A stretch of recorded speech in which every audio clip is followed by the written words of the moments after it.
You know, it's funny how much we hear about finding inner peace these Oh, days. yeah, absolutely. It's like everywhere you turn, Mm-hmm. there's another workshop or another book or another guru telling us to meditate or to, you know, Mm-hmm. introspect or spend years just like trying to figure it all out. Right. And sometimes it feels like they're just adding more and more things to our lives Absolutely. when really Yeah. maybe it's about understanding something really fundamental Mm-hmm. in a way we haven't considered before. It could be. Yeah. Like, what if there was a way to just cool down that inner fire, the Yeah. frustration, the craving, all those things that kind of keep us off balance? Right. Those inner struggles that we all deal with. Exactly. Yeah. So that's what we're diving into today. Okay, sounds good. We're taking a look at a really interesting spiritual discourse, Okay.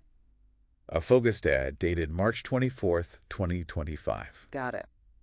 And it offers a very specific perspective on how we can achieve inner transformation. And it really emphasizes the power of knowledge and remembrance. Knowledge and remembrance. But it's not just any knowledge and remembrance. Okay. It's a very particular type that we're going to explore. Gotcha.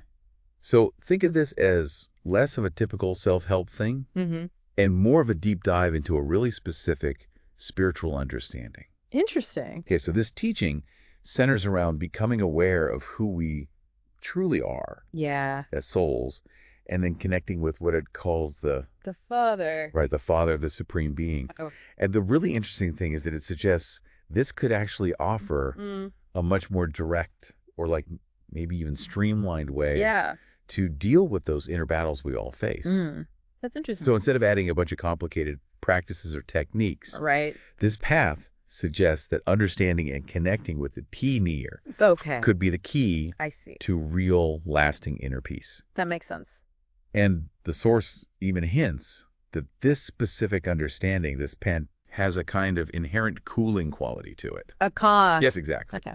And it makes a pretty bold claim about this knowledge, Okay. What's that? especially when comparing it to kar or devotion. Right.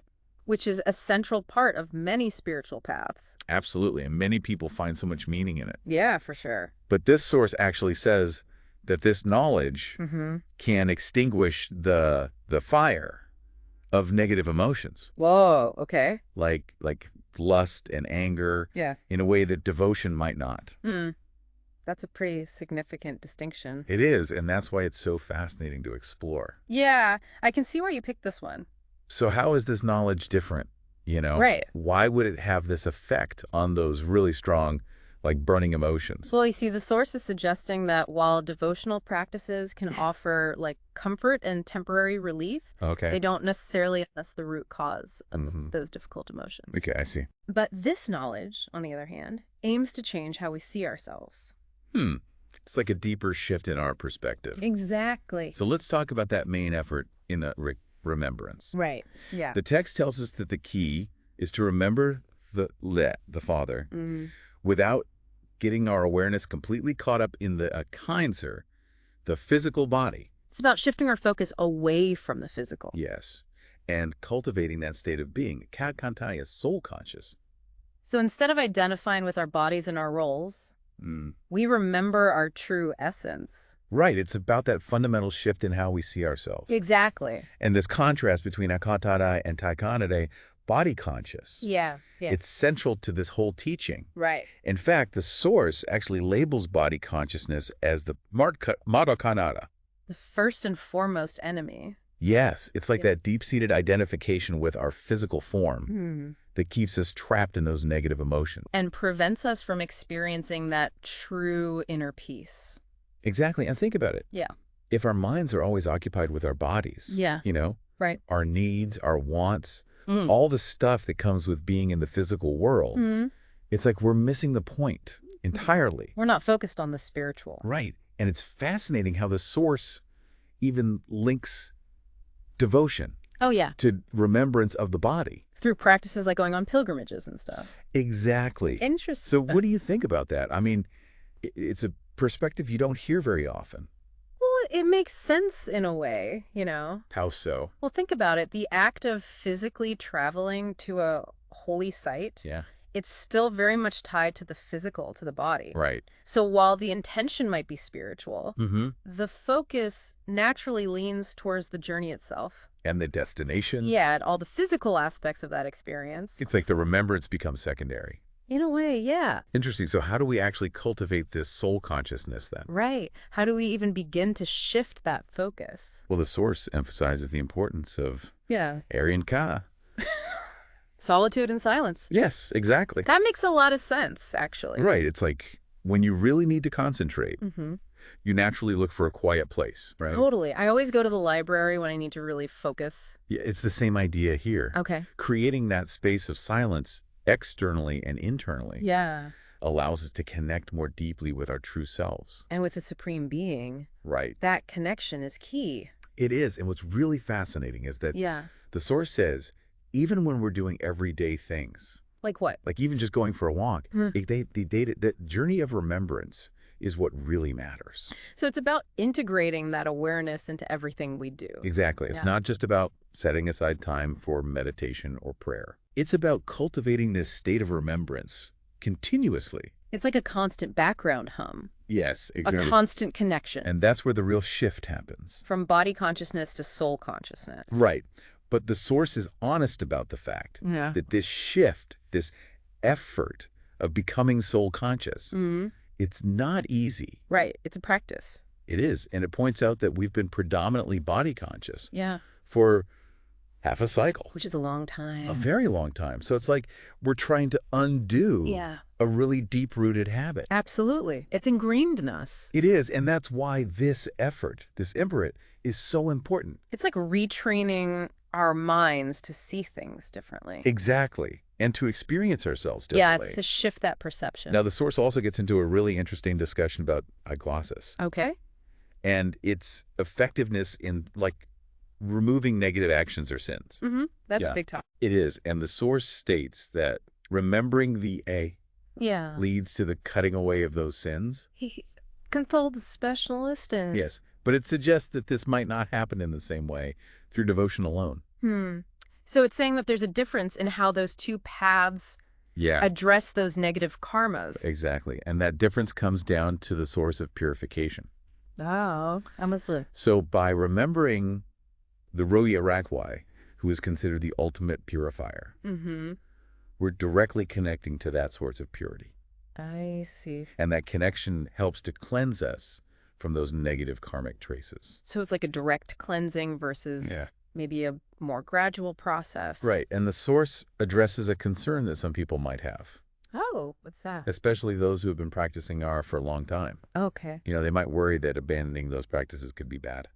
Right. They might fear negative consequences. Exactly. Or even like becoming an atheist. Yeah, that's a valid concern. It is. But the source counters this Yeah. by emphasizing the panga. The peace. Yes, the profound peace Yeah. that comes from this knowledge-based remembrance. So it's saying that there's a different kind of fulfillment. Yeah, a deeper one. One that's not based on fear, but on understanding. Exactly. Interesting. And then the source gets into a really specific critique of certain panga practices. Okay, like what? Well, it uses the example of someone visiting a holy place like Badrinath Mm-hmm. and having this powerful vision. Yeah. But the point is that the focus then becomes fixated on that image. Oh, I see. So instead of expanding their understanding, Right. they become attached to that one specific experience. Exactly. And that can be limiting. Yeah, it can prevent them from seeing the bigger picture. Right. And the source also talks about the practice of going on those really difficult journeys. Yeah, like pilgrimages where people travel on foot for miles and miles. Yes. And while it acknowledges that the Khan might fulfill some desires, There's like grant wishes and things like that. yeah, it makes it clear that these aren't the way to attain our true spiritual inheritance. The Landlun Kate. Right. So those are more like temporary things. Yeah, it's like the hater is saying, I can give you these things. But that's not the real goal. Exactly. The real goal is something much bigger and more lasting. And that comes from the one creator father. Yes, the creator, not from the creation itself. Right. And this leads us to the role of the formless father. Okay. The source really emphasizes that this formless entity is the true source of all the teachings. So even though someone like Danasha might be the one speaking the words, Exactly. the real teacher is Danasha. Yes. And the source uses the analogy of offering something. Okay. You know how people bring offerings to temples and things like that? Yeah. Well, in this case, Homseinhaus is described as I Kong Zai, the non-experiencer.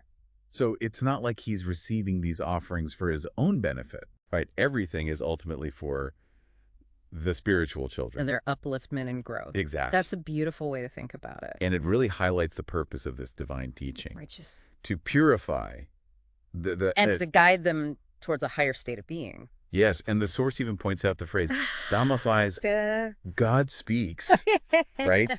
How we don't see.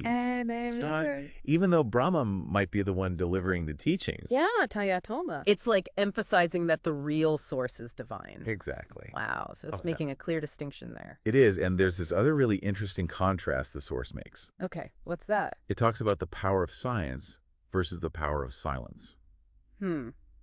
That's an interesting comparison. It is, right. So science has created all these destructive things. Like bombs. Right. But silence has this incredible transformative power. It can change us from within. Exactly. And the source even says, silence conquers. Yes. That's powerful. It is. It's like saying that true strength comes from within. From that inner stillness and peace. Exactly. And that brings us to the ultimate goal of all of this. Yes. To become pure you. And return to our original home? Yes. The abode of peace. Ah, that sounds nice. It does. And it's important to remember that this purification process Yeah. is all part of the cosmic play. Which also includes periods of destruction and renewal. Right. And we're even encouraged to feel joyful. Yeah. When we understand this whole drama. Because it means we're not stuck here permanently. Exactly. And our true home is a place of perfect peace. Yes. And the journey back to that home requires that consistent efforts to become soul conscious. Right. It all comes back to that shift in perspective. It does. And the source then contrasts the elaborate rituals of Decanaphord with the simple instruction to just remember the apika. Even while doing ordinary things. Exactly, like cooking or walking. So it's not about complicated practices. No, it's about integrating that remembrance into everyday life. I see. And then the source clarifies the identity of the true teacher. Okay. Making it very clear that it's Kalkan Wawa. Not Shiva or Shankar. Right. Those are often confused in soccer. Yeah, I can see how that could be confusing. It is. And the source says that because of this distinction, scriptures, like the Talmud, focus on those deities. Yes. Aren't as helpful for understanding this path. Right. And it even mentions the Decanaphor. Oh, wow. Saying that it's more aligned with the decale of deities. And contains the knowledge relevant to that path. Yeah, but it's distinct from this direct remembrance of the Dibelana Chepother. So there's a clear separation between these different paths. There is, and the source even goes so far as to dismiss books that focus on conflict. Like wars and battles and things like that? Yes, because this path emphasizes the power of yoga, of remembrance. As the way to conquer the 5 power of the 5 vices. Right, lust, anger, greed, attachment, and ego. And remember, body consciousness, is that #1 enemy? The Ache enemy. Right. It all comes back to that. It does. And then there's this fascinating concept of divine birth. Oh, yeah. Tell me more about that. So while we as souls enter this world through birth. Yeah, the usual way. Right. The hadite enters without being born in the typical sense. So it's a different kind of arrival. Yes. And it's called adite divine birth. That makes sense. And the source touches on the cyclical journey of the soul. Okay. Moving from the palace womb in Satyuga. Which is the golden age, right? Yes. A time of purity and happiness. Yeah. To the Pir no Kuch, the prison womb. Okay. And the Pir no Kuch, the kingdom of Ravan. Which represents our current age. Right. An age characterized by negativity and suffering. It's like a descent from a higher state to a lower state. Exactly. A journey through different levels of consciousness. And then it talks about the naming ceremony at Barpak Kuch. Yeah. And uses this analogy of adoption. We're We're given these names and identities. But the source quickly downplays the importance of those physical names. Because they're temporary. Right. They're just labels for this lifetime. Okay. And it emphasizes the father's key instruction. Bravan, Gay bar not, fella fine. Fella, that out. Consider yourself a soul. Remember the Father. Yes, it's all about shifting our identification to that true self. It's about remembering who we really are. Exactly. And it explains how souls become deities. Gamma got me cunters.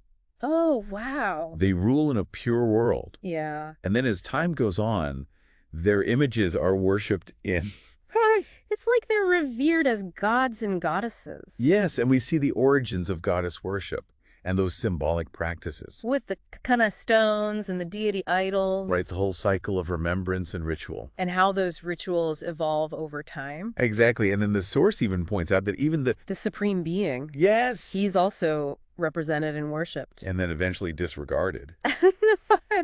Yes, it's like this cycle of recognition and then being forgotten. Happens even at the highest level. It does. That's fascinating. It is. And then there's this idea that the poor might be in a better position to attain that high spiritual status than the wealthy, the elite, right? Right. It seems counterintuitive. It does, but it makes sense when you think about attachment. Detachment from material possessions. Exactly. Because the wealthy might be more attached to their things. And that can make it harder to focus on the spiritual. Right. And the source talks about how the children, the followers, can contribute even small amounts to the creation of spiritual centers. And they'll receive greater returns in the new world. Yes, it's like a spiritual investment. A way of contributing to the future. Exactly. That's beautiful. And throughout all the teachings, there's this constant thread of the Father's loving address. Yeah, sweet Pamika, sweet children. Yes, and the reminder to remember him. As the cut comes to an end.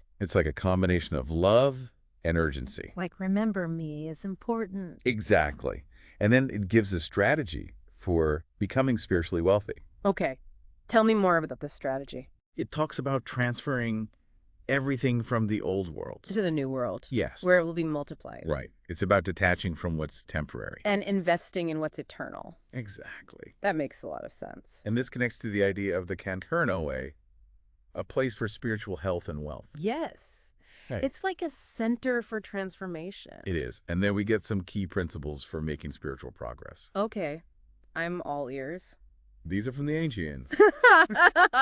These are funny. These are from the Ezahobli, the main essence. Gotcha. And one of the most important is protecting ourselves from negative company. Yeah. That Japanese flat. The main essence. Yeah. To be very careful. Right, because those influences can drag us down. Exactly. And it also says to avoid associating with the impure. Yes. It's about maintaining a spiritually clean environment so we can grow and evolve. Right. And then there's the service of purifying the world. Through the power of silence. Yes. When I got Antina Pequena El Cante, Timo Pispa Peri Tabeta Menocho. It's about using our own inner peace to radiate outwards. Exactly. Yeah, that's beautiful. It is. And finally, it reminds us to understand and to stay joyful. Yes, to transfer everything to the new world. Because that's where our true future lies. Exactly. Okay, I'm loving this. And then we come to the blessing. Okay. Which says that obedient children, those who follow the guidance, are always seated on the heart throne. Yeah, I kind of thought. Yes. And they receive the mark of success. From the Fef Aklatad, the Destiny Maker Father. Every morning. Wow, that's such a beautiful image. It is. It's like a symbol of divine favor and protection. And it mentions becoming effortlessly connected. Yes, and tapanado, unbroken-hearted. And tear compassionate. It's like a whole set of qualities that come from that obedience. Right. It's about aligning ourselves with the divine will. And the blessing emphasizes getting rid of ego and doubt. Oh, Julie's right. Because those are the things that block our connection. Yeah, they create that sense of separation. And then there's the panakala, the catchphrase. Okay, what is it? Hey, but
Tangi Boogs.